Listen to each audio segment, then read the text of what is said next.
welcome back. Today I have a haul. It is quite a mixture. It is everything I've picked up, I think, since I filmed my collection tour. So probably like about 2 months worth of manga. I might be missing a few things, but pretty much I think this is everything I picked up recently. This is my first time filming a haul in this new setup, and there are dogs running wild, so they may be put away if they get too disruptive. Stop it! I picked up pretty much everything on Sci-Fi. There are a few things I picked up in store in Traveller Man and Forbidden Planet, but most of the stuff I've got here is from Sci-Fi. Don't forget you can use code Dragon Ball Zoe for 5% off your next Sci-Fi order. Okay, so first up I have a couple of light novels and then we'll get into the manga. So first up we have In the Land of Leedale.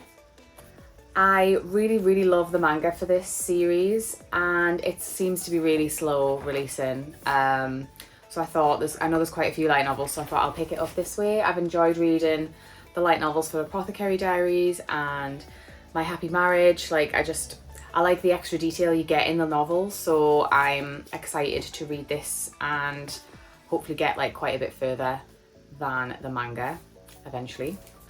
Next up, I picked this up in store. It is A Loyal Soldier, Lustful Beast. This is like a steamship light novel. I picked this up because I needed an extra for my 3 for 2. When I got back, I realised that my friend Charlie had actually read this and I think she thought it was okay. So I am definitely interested in reading this. It has some like pretty steamy illustration pages in there. This one's probably the least steamy that I'll share. So yes, I just liked the cover. I thought it looked like my kind of thing, like a historically set romance. Okay, next up, probably the most beautiful book in the haul. We have volume 2 of Under the Oak Tree, the Manhwa. I was obsessed with volume 1. I got the light novel when that came out. I've pre-ordered the second light novel. This has been pre-ordered for about 8 months. It was a really long time between the release. It was worth the wait. I mean, I had read this content in the first light novel, but it was just nice to see it in full colour. The illustrations are stunning. I'll find something suitable to share. This is Peanut. Hello. Just the colours are so like vivid and beautiful, and I just love the characters. I love the main couple. They're just like, they're so sweet, and I just want them to be happy, and it's a really good story. Next we have Marriage of Convenience, Manhwa. This one I read pretty much as soon as it arrived because I had this one pre-ordered purely based off the cover, and I had seen a few people say that it was going to be it was a really good series. I really did enjoy this. She's reborn, as her younger self. She's married to this duke, I want to say, lord, count.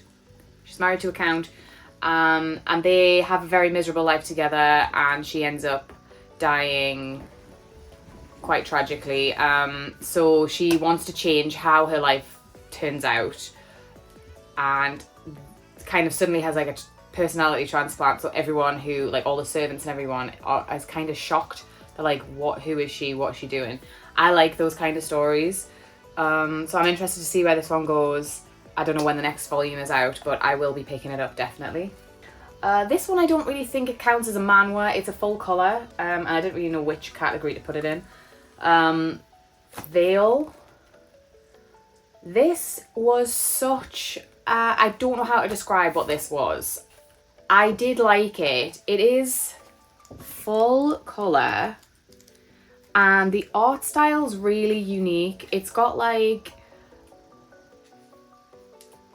I want to say like 1950s vibes. That's what I'm picking up. Each chapter cover has like a beautiful illustration.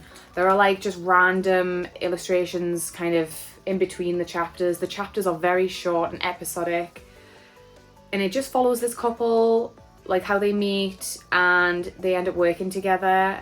I would say it feels like a romance. She is blind, and in between each chapter, because like literally like that could be a whole chapter, there are like these pages of like inner monologues, which I thought were really interesting. I only picked up volume 1 of this because I found it's been really hard to find. When it got released, like it was really hard to find. I found it in Traveling Man, and they only had volume 1. Volume 2 has like a connecting cover, so he's like on the other side of the sofa. And I didn't want to pick up 2 just in case I didn't really like it. I definitely will be picking it up. Not a lot happens. It's very kind of like slice of life. It's cute. I don't know how to describe it, but I did like it. The art style alone, it's worth picking up for, but it is quite expensive. I mean, it's nice. It's got like a nice textured cover. It's got like little details inside. Like it's got, I don't know what this is called, but it's got like this kind of paper on the inside. Yeah, I am glad I picked it up, and I definitely will read more. It does say romance on the back. It does have a romance vibe, but you don't really see anything romantic particularly happening. But yeah, this one I think was like 14 or 15 pounds, so it's on the more expensive end. So I guess it just depends. I would say if you can, have a like flick through if you're thinking about picking it up to see what you think. Okay, next up we have some BL. Not too much actually. Okay, so we have volume 6 of The Dangerous Convenience Store. This is the final volume of the series. I haven't read it yet, it's still in the plastic. I'm gonna do a full reread of this series because I've enjoyed it so much, like I could read it multiple times. I am sad it's over, but I also do like the fact that it's only 6 volumes. Like I do like a shorter series. Sometimes I just think it's nice to have everything not kind of dragged out. And I also picked up this, I picked up in store in Traveling Man, Wet Sand Volume 2. It is still wrapped in plastic, so I haven't read this volume. I really did enjoy Volume 1. I found it very... That's Olive. She's very curious. I did enjoy Volume 1. I'm not really sure. I felt like there was like a couple of love, like it was like a bit of a love triangle that I was, or a potential love triangle that I was definitely interested in seeing where that goes. It's like about gangsters or gangs in, I want to say New York, somewhere in the US anyway. They're like Korean immigrants, so they have, some of them have like English names, which I did find a little bit confusing at first until I realised where it was set. Again, I don't know how long this series is, if it's complete or anything, but we'll keep picking it up as long as I keep enjoying it. And I picked up a few volumes of BL, which I haven't had a chance to read yet, but these next 2 are from the same mangaka, so Mamita, Wanna Be My Dress Up Lover and Natsume Wants to Be Trained. Both plastic wrapped and rated mature. I've really liked everything I've read by this manga artist so far. So I read Metalhead Next Door and 10 Things I Want to Do Before I Turn 40. They were excellent. Highly recommend. So yeah, that's why I picked these up. I was a little bit hesitant to pick this one up because I just wasn't sure. I was kind of put off by the cover, but it's Mamita and I've heard good things. I don't know anything about this one really, so I'm hoping to get to those soon. And I think this is the last BL in the haul, and picked up just on recommendation, Fake Fact Lips, which is also mature. And I know there is like a second volume to this, which is a chunky volume. But I am not picking up multiple volumes. I'm trying not to pick up multiple volumes if I haven't read the first one. Okay, next up we have, I read basically all of this last night. I have a tiny little bit left to read. I couldn't stay awake. Not because it wasn't good though. Dogs and Punching Bags. This is by Kaori Ozaki, who did, it says on the back, God's Lie, Mermaid Prince, a few other things I think. I haven't read any of their work before, but I feel like it always gets a lot of praise. This has been a really, really, really good read. It's been quite a sad story. I mean, the characters are they are very like, full of hope, and they're like really, really like kind. It's about like a small island where a few people have like left and had to come back, and various things have happened in their lives which have brought them back to this island. And it's just about like trying to figure out where to go with their lives next, like what to do next in life, and forming relationships, new relationships, and coming to terms with things that have happened in the past that have kind of broken these people. It's been really, really good though. I would definitely read this again. Like I said, I think I've got like 2 chapters left to read. But I was really, really enjoying reading it last night. And I do want to pick up some more work by this mangaka, because like I said, I hear like rave reviews on pretty much everything. Okay, next up we have some shonen, seinen, not really sure, maybe seinen. I have volume 1 of Tokyo Alien Bros. This is by the same mangaka as Hirayatsumi, which I think is in here as well. I know absolutely nothing about this. Obviously, totally different vibe to Hirayatsumi, but I wanted to pick it up because I've enjoyed the other series so much. And I got Hirayatsumi Volume 6. I don't think I had this when we did the collection tour. It did come like around the same time. I absolutely love this series. It is one of the best slice of life series I've read. It's one of the best series I've read this year. It's one of the best slice of life series I've ever read. It is so cozy. It is sad. It is sweet. It's just everything. The small details in the art are just, it's got the nicest feel to it, and not a lot happens. It's just like a couple of kids basically, like going to college. This guy just goes to work, his interactions with people. It's just, I've loved it so much. Highly recommend if you do like a slice of life series. Next, I have Gene Bride Volume 2. This is I don't really know how to describe this series. I really, really liked Volume 1. It was just it was one of those where the volume ends with like a cliffhanger and you're like, what is happening? So I haven't read this volume yet. I'm very much interested in seeing what this series is about. The main character like was reunited with a guy who she knew when she was younger. I think it was when they were at school. And they were put into this like Gene Bride program together. They were matched, that they should be like basically an ideal couple or something when they got older. Honestly, I don't know. I want to know more. I kind of don't know how to describe it, but like there was a big cliffhanger at the end of the first volume and it just didn't make sense to me. But like, maybe I'm just not that smart. I am excited to get back to this one. And next I picked up 2 volumes of Raw Star in the Abyss. I picked up volumes 1 and 2.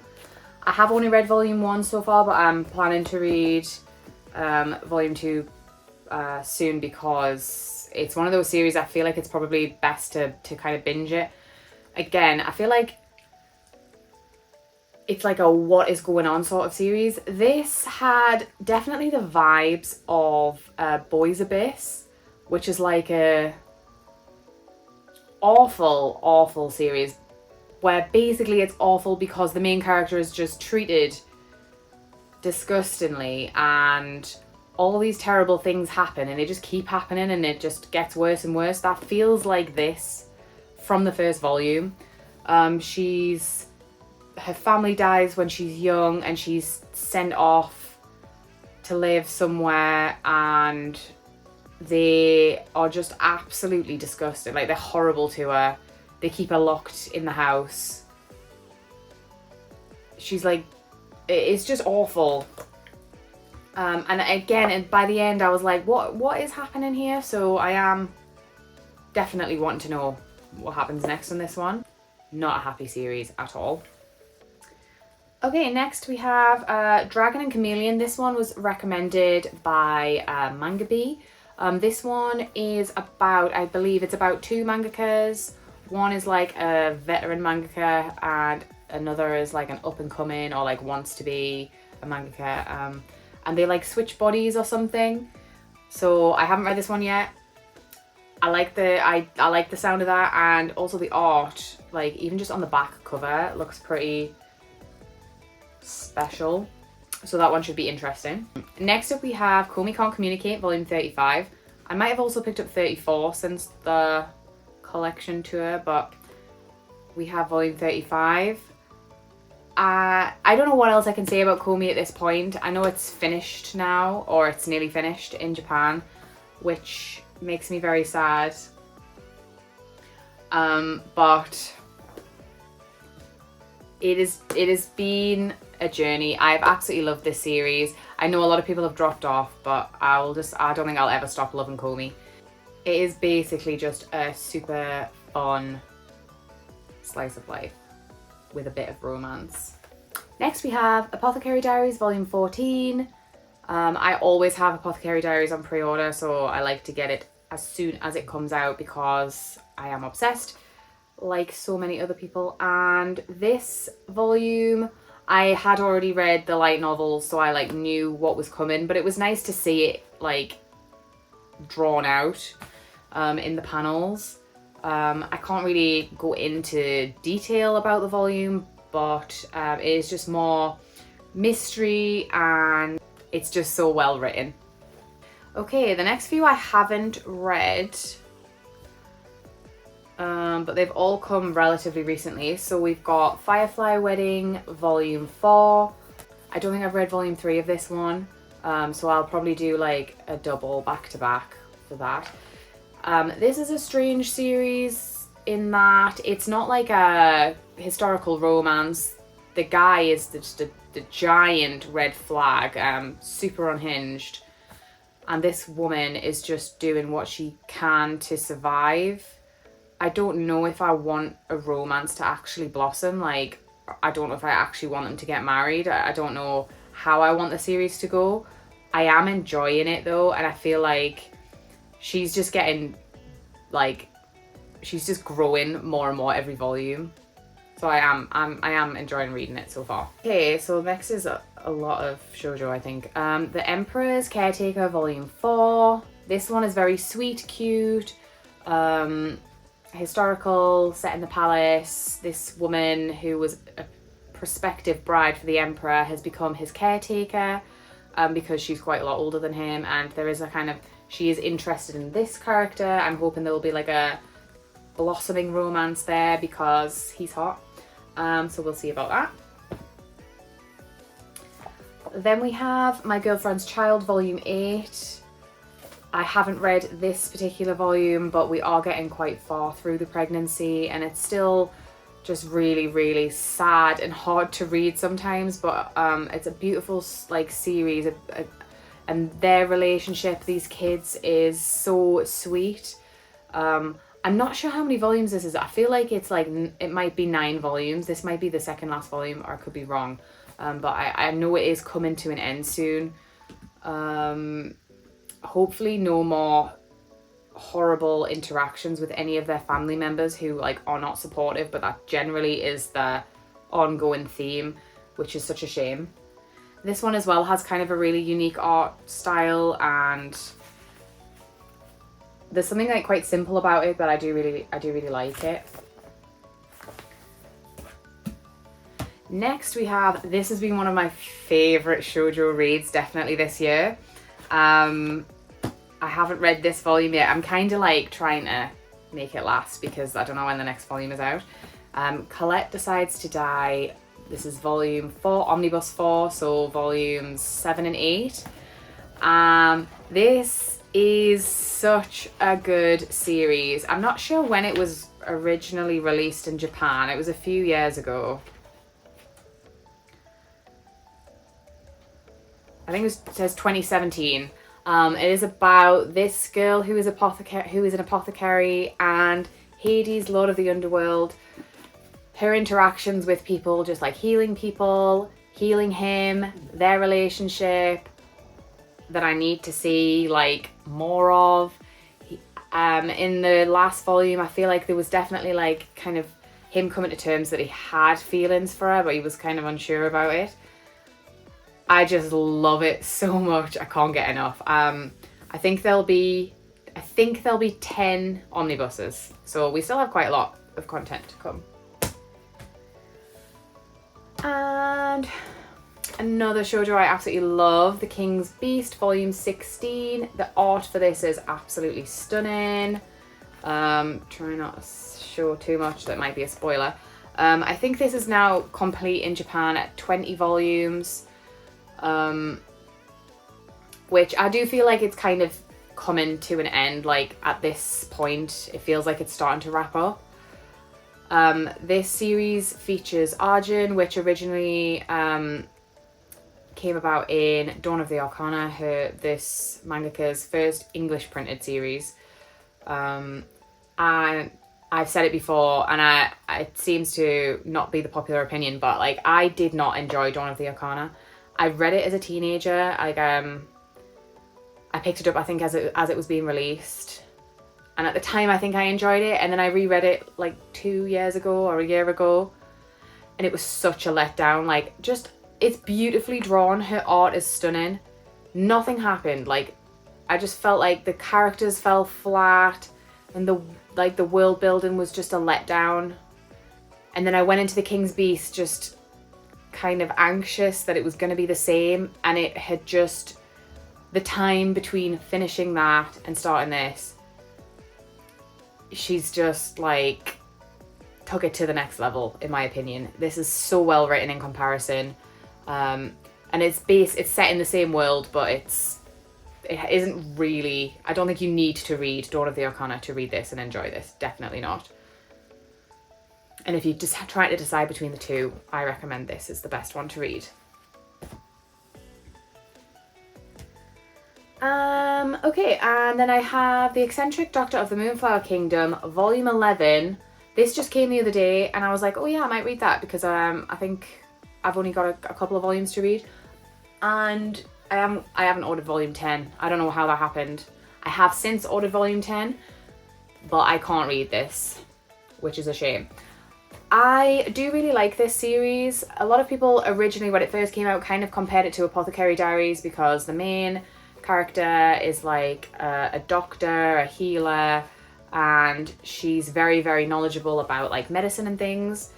This is a lot more fun and sort of chill. It's not as serious. There's not really a mystery series.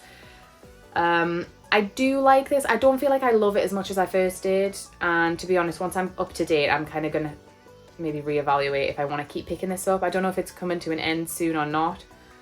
I have been enjoying it. I don't think you should compare it to Apothecary Diaries, because I definitely prefer that. I think that's where I've gone wrong. But yeah, it is a really fun series, this one. Okay, this next one I picked up because I'd seen a lot of people talking about it. You Can't Live All on Your Own. It is a Tokyo Pop title, and I thought, oh, that sounds really interesting. Like, it's a story about 4 women and it's just like, I think they have a house share, and they all just like do different things, and they're all in different places in their lives, and it's just about them all kind of figuring out what they want to do with their lives. I did read half of this volume, and I had to put it down. I just wasn't enjoying it, which is a shame. I don't want to unhaul it yet. I want to try it again, like when I'm maybe in a different mindset. I just maybe wasn't feeling it on the day that I read it, but I have heard a few other people have also dropped it for the same reason. It just didn't hit. Like, I just couldn't like vibe with any of the characters, which is a shame. It is a slice of life, and it says it's like 13 plus, so maybe I'm not the demographic. Maybe it is for like slightly younger, although they are all adults. I don't know, it maybe wasn't for me. Can't love everything. Next we have Tepeki Honeymoon. This was actually pretty fun read. I have other series by this mangaka, and they're like older series that I have, and I think, do I want to keep these? Will I read them again? I'm not really sure. This is probably going to be one of those series as well. These guys are adults, or he's 25, she's 18, and she's like super strong. His family owns like a security firm, and everyone has to be like really strong, and they're like bodyguards for celebrities and things like that. He has been told he has to marry someone who is very strong, and they've kind of like been put into sort of like a contract as a trial to see if she could be his husband, if she could be his wife. And like he wants her to make him fall for her, which I think that's quite fun, you know, and it's like a forced living together situation. Those are one of my favourite things to read. But I'm not sure. Yeah, I'm not sure. It was pretty good, and I will read another one, but I think if it's going to be a short series, I will enjoy this. If it's going to be really long, I don't think I'm going to be picking it up. Like, if we're going over like 5-6 volumes, I don't think.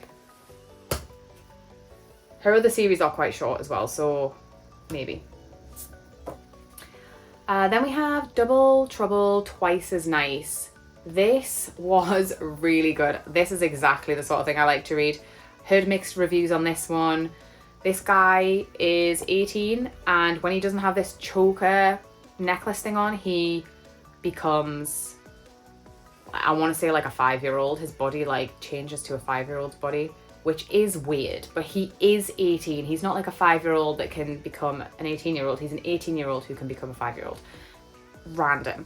And he's found on the street in his 5-year-old body by a woman who's like late 20s. And she's like, oh my gosh, what do I do? She takes him home because she can't call for help. I can't remember. And she puts him in bed like he's cold, and she ends up falling asleep next to him. And when she wakes up, he is an adult. And he ends up living there, and they have this like kind of cute relationship. She is aware that he's like maybe a bit too young for her. I know a lot of people have an issue with an age gap. I think if they're both adults, like, you know, it's just a story. We just have to like accept it. But I really like this. I will definitely be picking up another volume of this. I thought it was really fun, really cute. Then I picked up 2 volumes of Snow Angel, which is a new release Shojo series. I have only read the first volume. I wasn't really sure what to expect. I was told it was quite sad, and I think, yes, that is what it is. It's not your typical series. Again, I think she's maybe 21 or 22. And like her childhood friend, she's like not been in touch with for about 10 years. She ends up bumping into him somehow, and he kind of comes back into her life, and we then find out that like her life has been quite sad. Like her family is very much dependent on her for looking after like her grandpa, bringing in money for the house. She's not respected really by her family. They just think she has to do these things. She has no other option. She can't live her own life. Like, why would she can't neglect her family. So that's all they really care about, is like that she'll keep looking after them. And she's got no life, and she's sick of it. Like, she feels like she's never gonna have a life if she can't get away. And it is really sad, actually. Like, and he helps her kind of confront her family. This is all just in volume 1. So I'm interested to see what happens next. Has got like a darker element to it, like with the like manipulative family, the grandma particularly. She won't accept that this woman wants to have her own life. She's like, no, you can't, you have to come and look after us. Like, that's what family does. And I think that's quite relevant in this day and age. Like, a lot of older generations maybe expect a lot from younger people,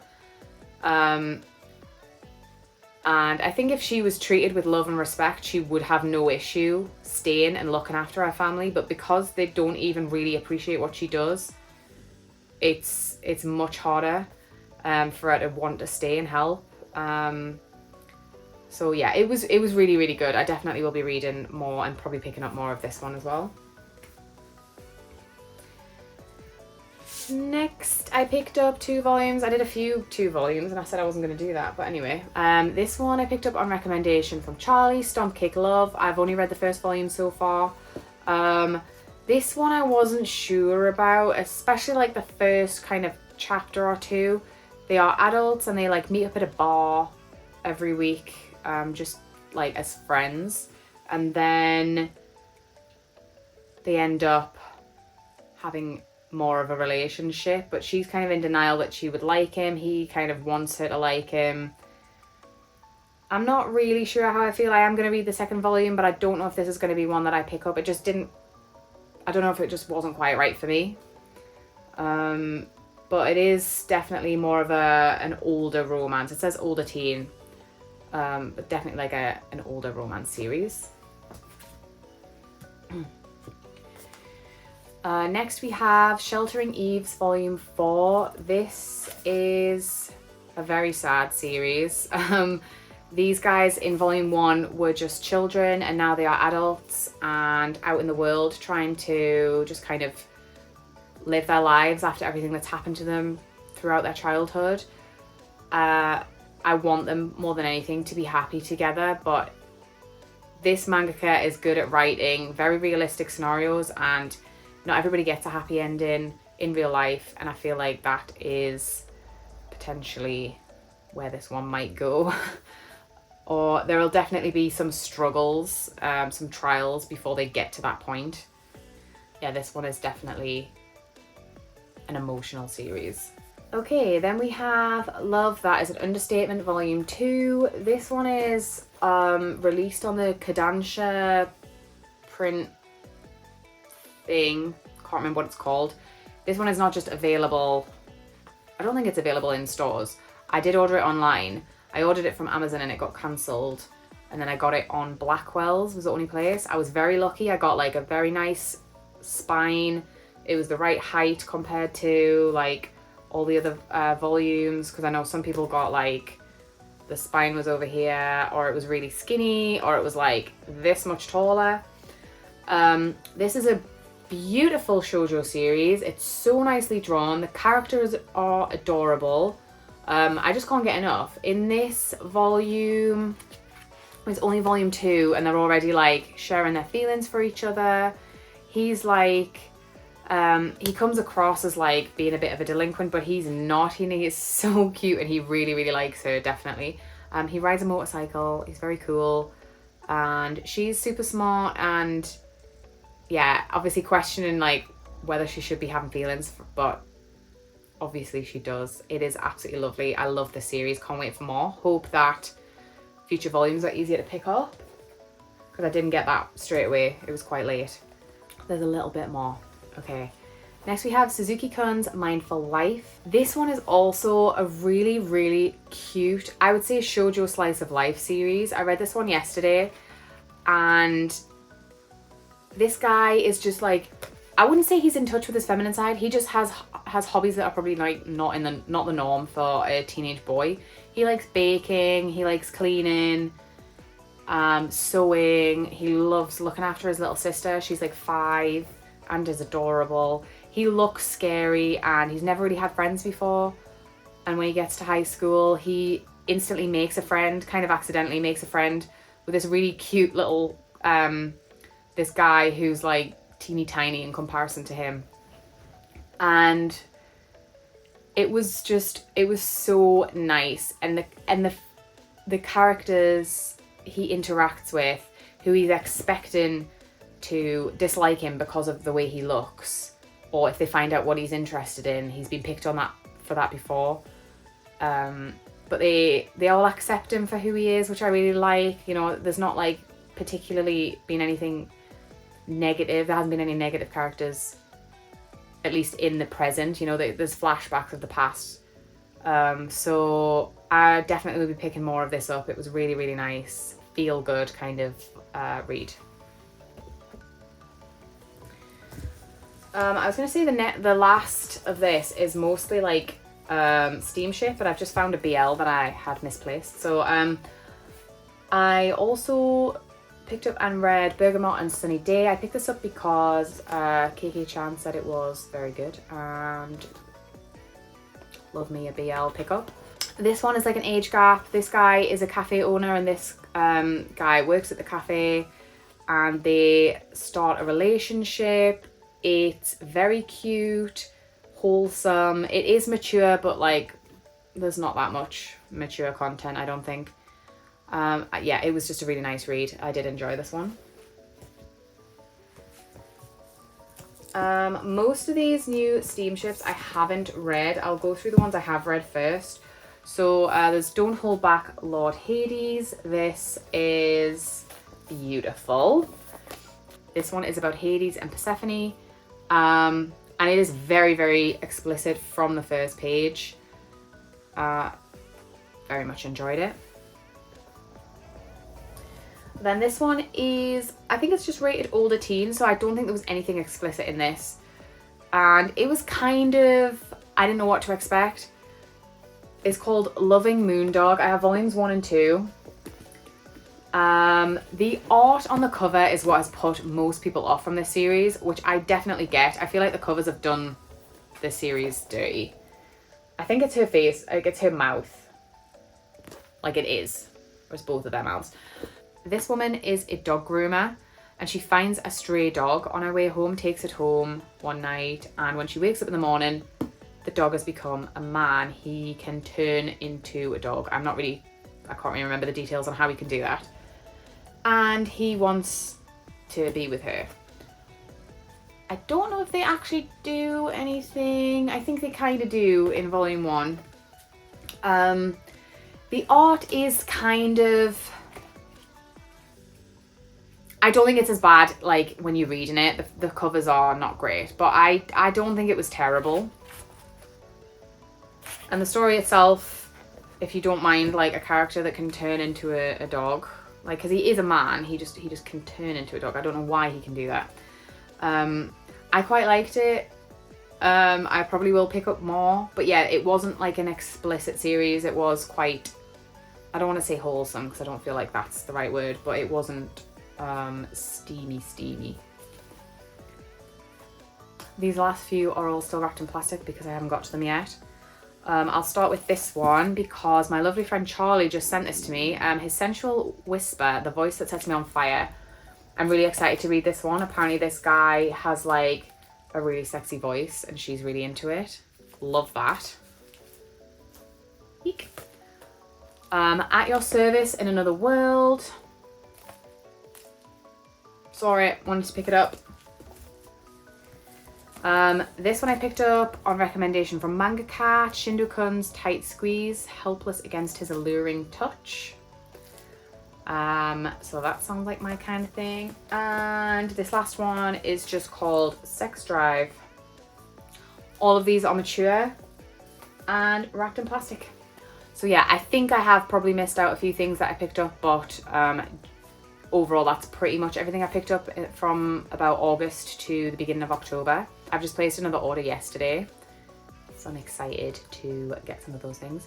I've been really trying to work through my TBR and trying to get through my most recent pickups so that I don't just leave them sitting for a while and then it builds up. It's a vicious cycle. I have set up a TBR jar and I'm working through just picking up randomly whatever the jar gives me, and it's actually been really fun to read that way because I've picked up series that might have just sat there for a long time. So I am kind of documenting that on TikTok and Instagram. I don't know how long I'm going to keep doing that. I don't know how long I'm going to keep documenting it, but for now it's kind of keeping me motivated. Anyway, that is it for today. Thank you so much for watching and I'll see you next time. Bye!